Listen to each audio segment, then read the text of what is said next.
And it's Rob Burnham, aka Preacher Man R&B, and this is another episode of Richard TV 91. This time I'm doing another episode of movie reviews. This time I'm reviewing Iron Man 2. And what Iron Man 2 is about, Tony Stark's practically dying because of the arc reactor that is in his chest. And the power core keeps corroding and it's poisoning Tony Stark's body. So he's trying to figure out how to get a new element. That way the arc reactor won't kill him. And he's trying to figure this out throughout the whole movie. What happens is Tony Stark goes to this race. It ain't NASCAR. It's the other kind of racing. I can't remember exactly what it's called, but the Indy race. I think that's what it is. Anyway, he goes to this Indy race and he races in the race, and Whiplash shows up. And Whiplash has made this kind of suit that he is powered by arc reactor, and it powers up his crap whips. And he goes after Iron Man, and they had their first fight in the movie, and Iron Man's able to survive and get Whiplash arrested. And he finds out that Whiplash's father worked with Howard Stark to create the arc reactor in the first place, but all he wanted was money, so Howard Stark had him deported back to his home country, and Whiplash has blamed the Starks for that ever since. And he wants to get revenge on Tony Stark and Stark Industries. So Hammer breaks Whiplash out of jail to make the Iron Man suits for Hammer Industries, because he's trying to get this contract with the military, because the military wants Iron Man's suit, and Tony Stark is not giving it to the military because it's Tony Stark's property, and he's not going to let them have it.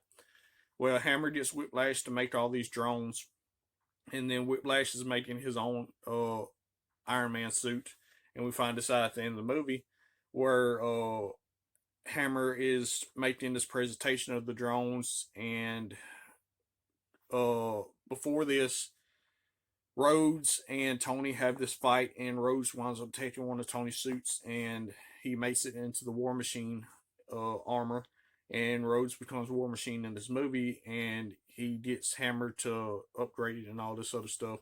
So at the end of the movie, at the end of the fight, Whiplash controls a War Machine and all the drones, and they go after Tony. And Black Widow is also in this movie, and she helps get War Machine back the control of his own suit, and she does this by hacking into the system after she's done broke into Hammer's Industries and gives Rhodey back control of the War Machine armor. And then they have this final fight with Whiplash, and they're able to defeat him.